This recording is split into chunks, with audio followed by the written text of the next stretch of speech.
Senator Cruz. Thank you, Mr. Chairman. Welcome to each of the witnesses. Mr. Knowles, welcome to the swamp.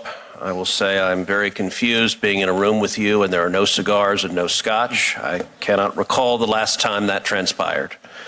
I appreciate the testimony of everyone here. The topic we're considering is, I think, of exceptional importance. There is an epidemic of politically motivated violence. And the politically motivated violence in this country is overwhelmingly emanating from the left. We saw that during the Black Lives Matter and Antifa riots across the country as cities across America burned. We saw that during the anti-Semitic protests on college campuses, as Jewish students in particular were threatened and feared for their lives. We saw that with the pro-open border riots in Los Angeles and other cities.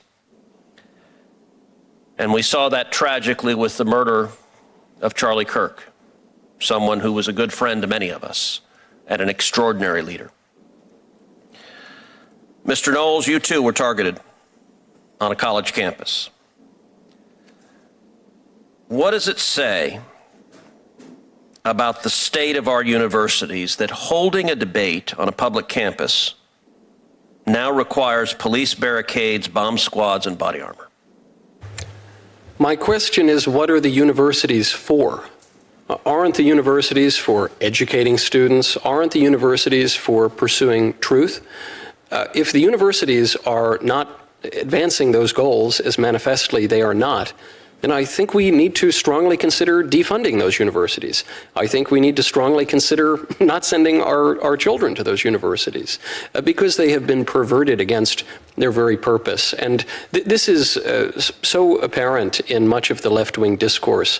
To me, it seems, hearing even mainstream Democrats on this, that for them, their violence is speech and our speech is violence.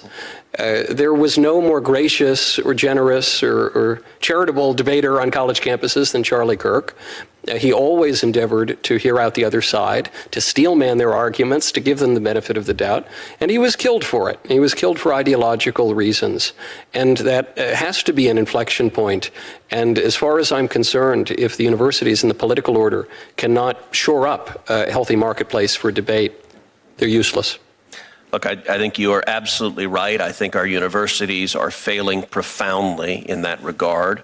At Columbia University during the anti-Semitic protests, the Orthodox rabbi on campus sent an email to the Jewish students on campus and said, "Do not come to campus because the university cannot and will not protect you." That is a fundamental abdication of their most essential responsibility, which is to protect their students. And Columbia refused to protect them because ideologically they sided with the violent protesters. And let me ask, the attack on your event, was that a spontaneous protest or was it organized, planned, and well-funded?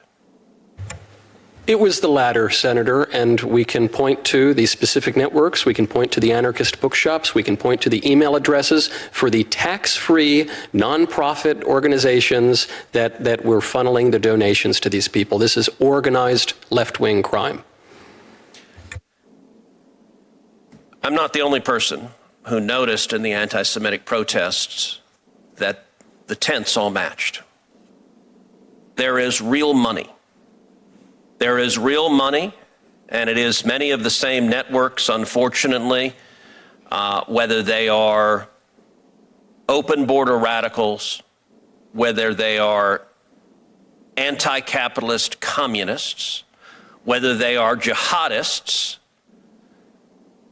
The funding is steady and significant.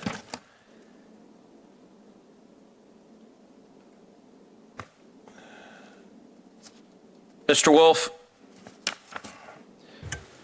in 2020, under your leadership, DHS officers stood on the front lines in Portland, facing more than 100 consecutive nights of siege against the Marco Hatfield Federal Courthouse.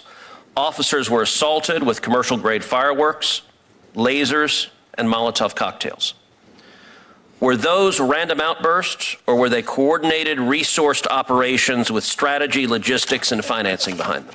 Oh, without a doubt, Senator. They were coordinated. I had the chance to visit Portland during the middle of that 100-day period. And from the Hatfield Courthouse where I was, you could see into the park below tents, a lot of tents. And I asked my federal officers at the time, what's in the tents? They said, well, we don't know. We can't go over there. The Portland police won't help us understand what's going on over there. We eventually sent an undercover agent there. And his response was, it's weapons, it's munitions, it's a variety of different things that get resupplied almost on a daily basis. Wow. So yes, organized. These same checkbooks are funding the chaos in Minneapolis, in Portland, in Los Angeles. It's why I've introduced the Stop Funders Act. The Stop Funders Act adds rioting as a predicate offense to RICO to enable the Department of Justice to use the full tools that have been directed at the mafia to go after the corrupt enterprise. Because at the end of the day, the thug who is engaged in violence is committing criminal acts, but the billionaire who is trying to tear down this country by writing checks to fund it bears, in many ways, far greater responsibility. Mr. Wolf, in your judgment, would passing the Stop Funders Act, adding rioting as a predicate act to RICO, assist DOJ in going after and stopping these coordinated, politically motivated acts of violence? Yeah, absolutely it would. And happy to say that America First Policy Institute has endorsed that piece of legislation as well, because you have to understand where they're getting their finance, where they're getting their backing. And if you can't use the resources that the Department of Justice should be using, it's going to make it very difficult. In 2020, we simply ran out of time before we left office in 21. It's my understanding the Department of Justice and FBI are looking into this financing. So giving them additional quivers in their bag, I think would be very good. Thank you. Thank you, Senator Cruz. So I want to thank all the witnesses for being here today and for your testimony. Written questions for them may be submitted for the record until Tuesday, November 4th at 5 p.m. And with that, this hearing is adjourned.